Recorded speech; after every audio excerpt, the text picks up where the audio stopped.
আমরা আমাদের ব্লগার অ্যাকাউন্টটি ওপেন করি। এখানে লিখব blogger.com, ইন্টার বাটনে ক্লিক করে দিব।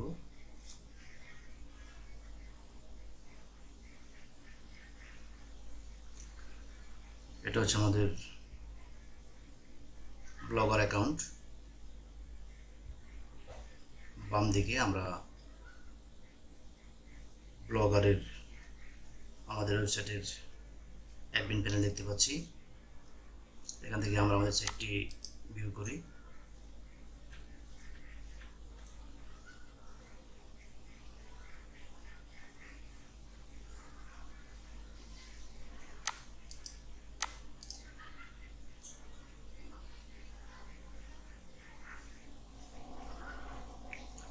আমরা আমাদের ওয়েবসাইটটি ওপেন করলাম। নিচের দিকে যাই। নিচের দিকে আমরা এই ক্রেডিট লিঙ্ক, ব্লগারের ওয়েবসাইটের ক্রেডিট লিঙ্ক, এটা কিভাবে আমরা ডিলিট করব বা কাস্টমাইজ করব সেটা আজকে আমরা দেখব। এখানে লেখা আছে কপিরাইট সি 2017 চাইনার স্কেল আলামিন, design by portfolio blogger template, distributed by ওয়াবি টেমপ্লেট।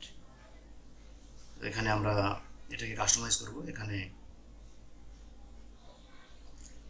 পোর্টফোলিও ব্লগার টেমপ্লেট অথবা ওয়াবি টেমপ্লেট এই লেখাগুলো এখানে থাকবে না।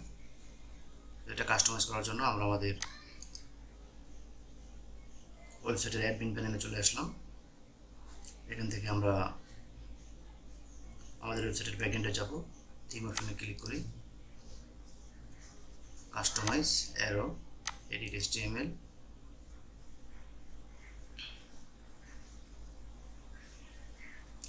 এখানে আমাদের ওয়েবসাইটের এই লেখাটি খুঁজে পাওয়ার জন্য আমরা প্রথম অংশ কপিরাইট এই লেখাটিকে কপি করব। কপি করে আমরা আমাদের ওয়েবসাইটের ব্যাকএন্ডে চলে যাই। ব্যাকএন্ডে খালি জায়গায় মাউসের কার্সর রেখে ক্লিক করব। কিবোর্ড থেকে Ctrl+F বাটন ক্লিক করে দেব। উপরে বাম দিকে কোণায় আমাদের লেখাটি পেস্ট করে দিলাম। তারপর এন্টার বাটনে ক্লিক করব। তাহলে দেখুন এখানে আমাদের কপিরাইট লেখাটি ইয়েলো মার্ক দেখাচ্ছে। এটাকে কাস্টমাইজ করার জন্য একটি কোড আছে। সেই কোডটি আমরা এখানে নিয়ে আসব।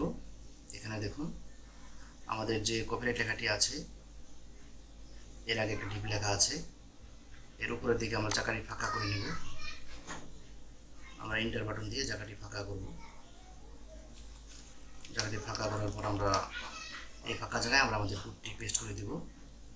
নিচের এখানে আমরা কিছুই চেঞ্জ করব না, নিচে যা আছে তাই থাকবে। এখানে আমাদের কোডটি আছে দেখুন। এই কোডের ভিতরে যেই ইউরো মার্ক দেওয়া আছে সেই লেখাগুলো আমরা চেঞ্জ করতে পারবো। এখানে আমি লেখাগুলো চেঞ্জ করে রেখেছি। কপিরাইট সি 2024, তারপর আমাদের ওয়েবসাইটের লিঙ্ক, তারপর আমাদের ওয়েবসাইটের নেম চাইনার স্কেল আলামিন, তারপর অল রাইট রিজার্ভ।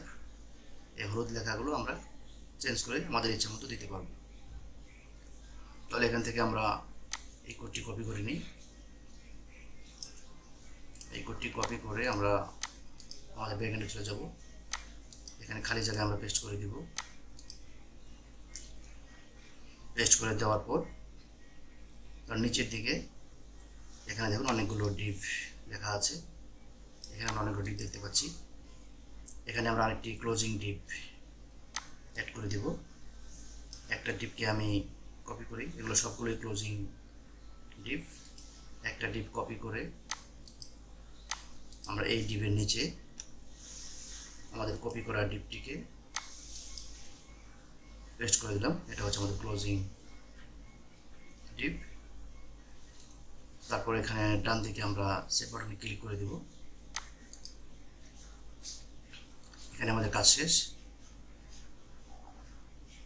এখন আমরা চলে যাব আমাদের ওয়েবসাইটে। এখানে এসে আমরা আমাদের ওয়েবসাইটটি রিফ্রেশ করি।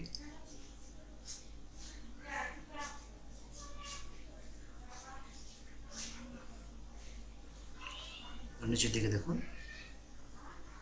আমাদের লেখাগুলো সেট করা হয়ে গিয়েছে। কপিরাইট সি 2024 শাইনার ইসলাম আলামিন, অল রাইট রিজার্ভড। এইভাবে আমরা ব্লগার অ্যাকাউন্টের ওয়েবসাইটের এডিট লিঙ্কটাকে কাস্টমাইজ বা ডিলিট করতে পারি। আশা করি আপনারা কাজটি করতে পারবেন। সবাইকে ধন্যবাদ আমাদের ভিডিওটি দেখার জন্য।